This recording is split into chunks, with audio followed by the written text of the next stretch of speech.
किछि बेसरकारी घरोई बैंक एवं संस्थागुड़िक महिला ग्रुप मानक विभिन्न व्यवसाय करने साप्ताहिक किस्ती हिसाब से टंका दे था एवं संस्थार कर्मचारी माने आसी निर्दिष्ट समय रे किस्ती आदाय कर नहीं था। महिला माने भी नियमित किस्ती प्रदान कर आसुथिले।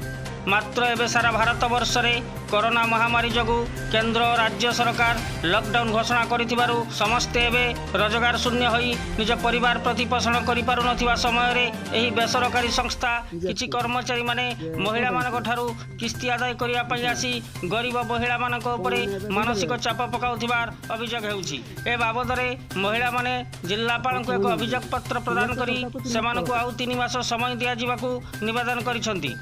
जदि समस्यार समाधान करा न जाए तबे समस्त महिला माने राजरास्ता रे बसिबे बोली मध्य कहिसंती।